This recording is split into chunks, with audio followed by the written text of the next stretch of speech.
Blocked my mutual friend group's favorite guy who mocked my writing and called me dumb. Now he's heartbroken and they're mad. I am a published author. I am no James Patterson, Stephen King etc. and really it's not the purpose of me writing but I make fun money off my book sales. In a given month I am in the green by $100 to $300 on a new book depending on the book genre and season when first published. I don't really even do it for the money, like I said. I have a full-time job and do plenty of other gigs as a performer/artist on the side because it makes me happy. Artistic expression just makes my world brighter and helps me from falling into bad mental health cycles as I am diagnosed with depression, anxiety, and PTSD, or what I like to call, the holy bullshittery, blessed be its name. I started writing as a kid because I am dyslexic, highly, like ever see a person when you spell a weirdly spelt word and they look like they want to jump into oncoming traffic? I'm worse. Don't give me verbal directions FFS text it. Point. Anything. The second my mental word is required to need to know too many words at any given time, I panic. I have tried every class, app, TikTok life hack, it's not my strength. I am good at other things like coding or planning events etc. I have other strengths. So I just do my best and keep swimming like a dyslexic Dory. That said I was teased and bullied relentlessly all through childhood a lot growing up and labeled a dunce so the trauma lives. For an example, I was in my local paper, small town, for an event at school. I was like second grade at the oldest. I made a whole imaginary town out of recycled materials and had a story with it as my end-of-year project. I worked on it for literal months, even figuring out how to make it foldable so it easier to travel with it in my grandfather's minivan. My story had 10 chapters and was handwritten in my messy kid handwriting. I had a teacher, Miss Smith. That's her real name, because F that woman and it's common enough. She said my project was low class but I guess I shouldn't expect much from you and she walked off. Her son, my classmate, stomped my project to oblivion. He smashed my Play-Doh figurines of the people and pets, and as if that was not enough, he pointed and laughed at me when I cried. He then put copies of the article with my picture but added a dunce hat and laughing faces in the school, lunchroom, homeroom, etc. The guy could cure cancer if he used that determination on it, I will give him that. If you're reading this Tyler, F you in particular and may your socks always be just a little damp. I was unlucky enough that when I moved, Tyler's mom happened to as well, so guess who had the privilege of that GEMS company for 3 grades? Tyler shoved me lockers in the 4th grade. He called me dumb every day. In 5th grade I was called dumb and fat, I was an underweight child. So fast forward and I am now in my early 30s, still dyslexic as hell. I live in a different state. I have a life and learned ways to deal with my weird brain and function. I moved on from childhood trauma, therapy, etc. etc. There is a guy I liked, Brian, and Brian seemed to like me too so we decided to do non-date causal hangouts to see if we vibe enough to consider dating, his words an idea. We hung out one-on-one for several instances but once he was super late so I had my laptop out. He saw me when he arrived and asked what I was doing and I sheepishly responded I was working on my next book. He inquired more and I told him I published my first when I was 17 and have published at least one every year since then and told him of Ms. Smith and Tyler and more horror stories I won't get into as this is now a novel itself lol but that it spurred me to prove them wrong and beat this weird stereotype that neurodivergent folk are dumb, etc. He asked to read it, and I said no. I use a pen name on purpose as those Amazon reviews can make you want to eat your own soul from your body so I keep it separate from everyday life. Well, turns out if you know me and my nerdy joys, my pen name is easy to guess. From there it's easy to find because I mentioned Amazon and let's just say my bio makes it pretty clear. At our next meetup he asked me if I was said author and my shocked Pikachu face told him everything so he started reading the series. He came back the next time we met to laugh and say I see why you don't put your name on your works. Don't quit your day job. Your writing sucks. And he placed a copy of one of my books down on the bar. I couldn't help but drop my shoulders. He was laughing and talking, not seeing my expression and kept saying how he wasted hours of his life and FFS someone take my laptop as it might be a lethal weapon meant to kill us all with boredom. Turns out he's not into mysteries or fantasy. I said that maybe it's just not his genre and he said it wasn't but an, our word, 3rd grader could have done better and it's a good thing I'm good at my job. It was then that I could see he actually took in my expression and he backtracked. You clearly don't do it for money so it's whatever right? And said I have other strengths but he did not believe at all that I make money off this. He asserting surely, I buy my good reviews and probably bulk buy my own books to improve sales. I don't do any of that. I just smiled it away and said well, I can't please everyone but I did make $250 this month from the sales of my last book alone so some people must like it and laughed it off. But I knew then and there I didn't want to pursue him anymore. When he texted to see if I planned our next hangout, I was honest and texted back that I wasn't interested and said that while I can take a note or any criticism, the way he went about it was hurtful and I don't want to be with someone who treats me that way for a hobby, that we are different people but I would like to remain friends, as otherwise we get on well, but nothing more. He went off on me saying I picked the wrong time to lash out as he was having a bad day and now I've made it worse and that I am so rude and petty to be mad at honest criticism. He said that if I am so sensitive over honest opinions, good luck finding anyone who would want my dumb since looks are all I have with makeup and work and nothing between the ears. I blocked him, but we have a mutual friend group and almost all of them have been asking me what's going on and that I broke his heart. I was thinking, what? How? They said he's been depressed and asking about me and figured out I blocked him on everything and wants to give me a birthday gift. My birthday party passed last week and I didn't invite him. My friends are saying we are adults and this is immature. I mean, I am not a saint and I have toxic traits too, but I don't want to be with someone who criticizes me and my work that way and treats me like Bantha Poodoo. Am I crazy? Update 1. Hi, so for anyone who cares to know, Brian told all our friends that I rubbed my achievements in his face and called him an idiot. I never said anything like that. He told them also about my post, so he found it somehow and started telling everyone that I am trying to slander him as girls can ruin a man's reputation by snapping her fingers, and suggested my next move would be to say he assaulted me. Some of our friends came at me hard saying I was bullying him and trying to ruin his rep, and all he did was asking a girl he liked out for drinks and that I need to apologize and just suck it up and go to drinks with him. They since have either outright not invited me out with the group or disinvited me to events, and it was really hard to accept. I was really confused, because he was the one who made fun of me, and I wrestled with myself going over every talk again and again wondering if I inadvertently said or did something to upset him. It wasn't until I checked our text and message history that it occurred to me to send the screenshots, as he called me a moron, and then when I rejected him he called me fat, desperate, and stupid. And there were more such messages after he found my book series. So I took screenshots and sent it to my friends and they were shocked. Apparently, according to Brian, my outwardly sweet demeanor hides my judgmental and cruel side, and that I strung him along and called him a loser when I told him I wasn't interested in dating him. I even pettily went back before all of this and screenshot some of his rude or mean texts he made. And I screenshot my actual rejection text and his response and sent that along as well. Now the tides have shifted and most of our friends think he was the and 2 of our friends are saying I am sending my choice of screenshots to make him out to be a villain and that they have seen the real screenshots of me bullying him. I asked them to produce such screenshots, but they refused and said I wouldn't be worried about them if I was innocent, as some sort of gotcha. I feel really bad as I wanted to stay friendly, but I can never look at him with any semblance of respect anymore. I am glad it's cleared up with my friends, sans the 2 holdouts, but they are now also on the outs with the group, so things are looking back to normal. I have my first publishing party for my next book and everyone is invited but them. Weird way it all ended, but oh well. Update 2. I had opted to ignore Brian and any attempt he made to get a rise out of me. He apologized to the group but then said he was forced to or be ostracized. He said I was using Lee's social capsule to go after him and has since been trying to get any direct cruel words from me which I have not provided him. After a month I can list my top 5 favorites. 1.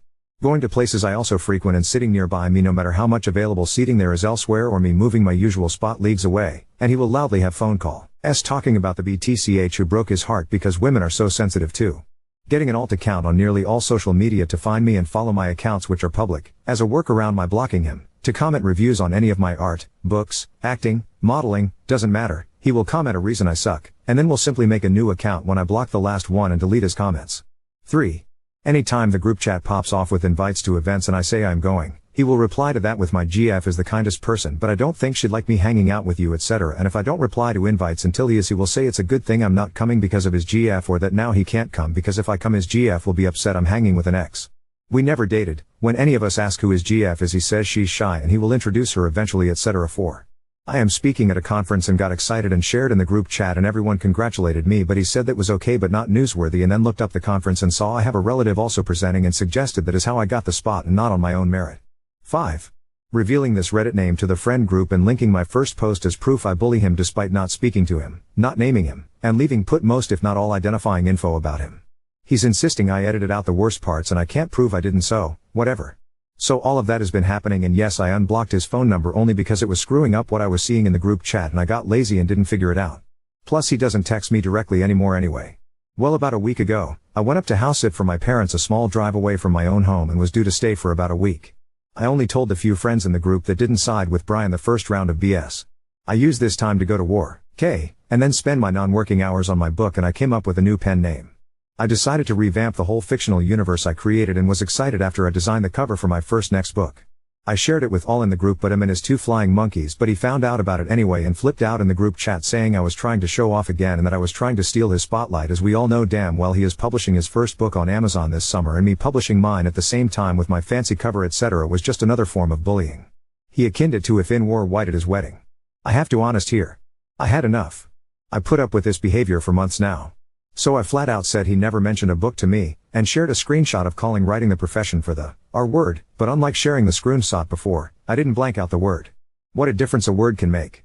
Apparently the friend group thought the word I blanked out were milder and not slurs, and we as a group are quite diverse on every spectrum save maybe politics. So they dogged him for using a slur, and he said that he's autistic and he can use that word just like I am black and can say the N-word except he typed the full word. I said right, so I'm done with this. And left the chat. I didn't argue or do anything other than leave the chat. I was working at the time and put the phone down like that's enough humaning for today and went about my business. This man rage texted me for hours until I got off work, saw his messages, and blocked him. I then see ads on FB and Instagram about his book. He was paying for ads on social media. His name is on the cover and he has comments underneath calling the book incredible, a masterpiece, undiluted artistry, etc. And his book isn't out yet. He said his publishing date was August. I remember because my next book is to come out in July and he had used that as another form of proof I was updating him, like setting my wedding date before his siblings to show them up. A few nights ago, he saw me at a spot I frequent for karaoke and I admittedly had been doing shots, so I was pretty transparent in my disappointment that he was there when he approached me, calling my name. He went in to hug me and I backed up and cold but politely said hi. He sensed my attitude and threw his hands up laughing saying, "Ooh, are you in another mood?" and I opted to ignore him and move seats closer to the singers and some friends. A few fellow regulars told him to leave me alone and he was spinning a tale that we slept together and I led him on, and now I am ignoring him and acting like I hate him, all because he is writing a book. He said I inspired him to write and I was angry his book was better and cited the reviews he got on social media. Well, that was enough for some to call him a creep and he went off about it. Shouting and the like. He started to call for me to come the FCK over here and tell them the truth and that I was trying to ruin his reputation and the time we slept together, never happened, will eventually be me lying about being our ped. Turns out if you start shouting that sort of thing in a public space while there is karaoke, to a person many in the room know personally, you get kicked out. It's been beautifully quiet since. I told the friend group what happened and he is out of the group chat. Some still speak to him, the two holdouts from before, but they have not said boo to me directly. So I guess this makes this my final update. Not very exciting but a bucket of crazy and I had to share. My neighbors know because one of the regulars at the bar lives walking distance from me and he told everyone at the community pool etc. I have such kind folks I never spoke to but have seen in walking my dog etc. saying they are being watchful of my home and to call if I need anything. I didn't know people could be like this because he was never like this before. He always was sweet to everyone in the group and we agreed on damn near everything. He would be complimenting me, telling me how smart and pretty I am and would even joke I'm not hitting on you and laugh. To be honest, I am excited for August. I will be the first to buy his book. He's using his real name and has been advertising about it, so, hey. Update 3. So Brian's promised book came out on the 1st, the cover art looks AI generated and I know he's really into a site/program called Mid-Journey that he makes memes with this month on Amazon.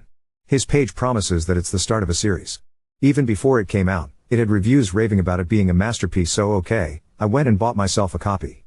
It's a fantasy story. About 30-ish chapters. I don't want to say too many details that could identify him or myself even though I don't overly believe too many others read it, but I suppose I can share that it's smutty but like in a way horny teenaged boy would want it to be, if that makes sense. I actually read the whole thing. There is an elf character by my real first name that the main character sleeps with and she is described remarkably similar to my appearance including my non-natural colored hair. She ends up be outed as a narcissistic traitor and is killed, like Game of Thrones style dead. I talked to some friends that know the both of us about it and even brought the book and we spent a good chunk of time reading pieces of it over drinks and my friends agree it's a rage right. They even pointed out other characters named and given the vague appearance of other people Brian knows or has talked about and the ones we know he doesn't like, such as our friend group that cut ties with him, all have something awful done to them and characters with the names of his two friends that sided with him. Still waiting on those screenshots and proof I bullied this man, guys, became rulers in this fictional land and were portrayed as heroic I'd kicks to the main character that has his real name and of course is the hero of the story. It had several plot holes and I'm not trying to be mean, but it didn't have an editor and it showed. I promised I am not trying to be cruel about this because the dude did write a book and I know from personal experience that in and of itself is a hell of a feat. It's hard and at times infuriating and it takes a lot of dedication and time.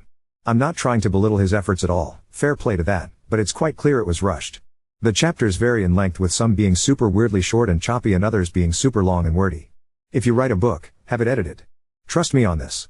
I'm a wordy person too, if you haven't noticed Lamau, plus my brain has a hard time with typos and the like. You don't want something out there not read over at least once at the very least by someone you know to check for these issues. Brian saw me about a week ago out and about and he'd be lying to me, I mean he was zeroed in on me. I knew what was happening before he even opened his mouth. He needed to talk about his book. He was so nice to me it was actually uncomfortably nice but I can't explain the look in his eyes. He hates me. He launched into the whole story that he wrote a book too and it was so easy and it's selling really well, probably better than mine. His exact wording, because it was such an obvious jab I couldn't forget, was yeah I was so surprised I think I have like double your numbers or something. Maybe it's how I marketed it or something. Maybe you should try, and he went on to give me tips that I so clearly needed. Then it was time for him to hand me a copy to give it a read. I told him, "Oh, I have a copy. I bought it as soon as I could." He looked shocked at that and I said that I of course wanted to support other authors and he was like, "You did, huh? Where is it?" And I said I let a friend borrow it and he handed me a copy in a way alluding to the fact that he figured I was lying or being sarcastic. I had previously taken a picture to send to a friend via text, so I showed him the photo on my phone of his book on my coffee table and he sort of glossed over that with a, "Well, now you have an extra so your friend can keep the other one." I thanked him and turned to move on with my day, but he sort of moved in my path and asked me if I read it and then what I thought of it. I shrugged and he had this grin and muttered, loudly, "Yeah, I thought you'd act that way but I just kept moving." A mutual friend sent a screenshot of his Facebook post that he posted that evening of how jealous people are so funny and pathetic and that his book has record sales. The same friend then commented on the post asking for a pic of the dashboard that would show said sales, and he commented a photo I sent in our old friend group chat of my sales from several months ago when I got a bump in sales. So my friend took the time to scroll back in the chat, screenshot that part showing it was mine, and commented it under that, which caused a lot of drama in the comments. People went from congratulations to WTF quick, and Brian deleted the entire post and blocked my friend. Since then he's been avoiding me publicly, but keeping up his fake social media profiles and insulting me every chance he can. He talks to himself as alternate accounts gossiping about how I am fake, rude, a bully, jealous, and the like.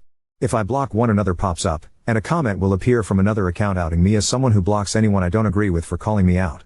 I stopped blocking mostly because in our new friend group chat, we post screenshots of the comments and messages and it's become a sort of game to spot his accounts.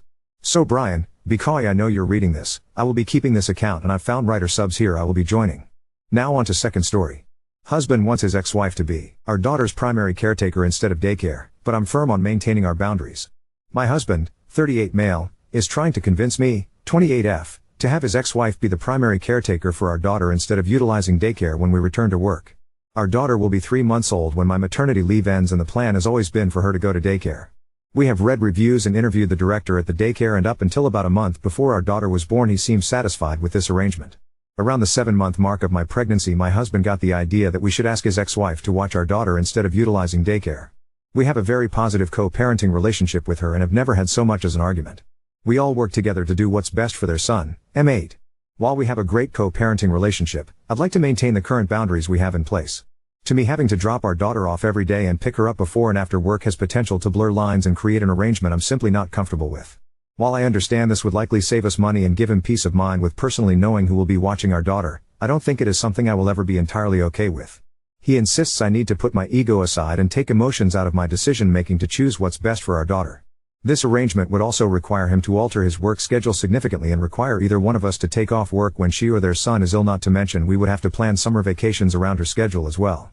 Maybe I am more comfortable with the idea of daycare since I was in one until roughly 5th grade and still maintained contact with the teachers I had while there. I just want to maintain boundaries, so am I the asshole for not wanting my husband's ex-wife to watch our daughter full time when we return to work? Update 1. After showing my husband the post I made here on Reddit, he seemed genuinely surprised with the overwhelming number of people that were siding with me on this. After reading through comments we had a very cordial conversation about why he feels his ex would be a better option than daycare. He went on to explain that he was often watched by his father's ex growing up and that he felt it created a village for him to rely on as a kid. With his ex watching our daughter he feels we would eliminate risks associated with daycare and this would allow our daughter to have the undivided attention of one individual.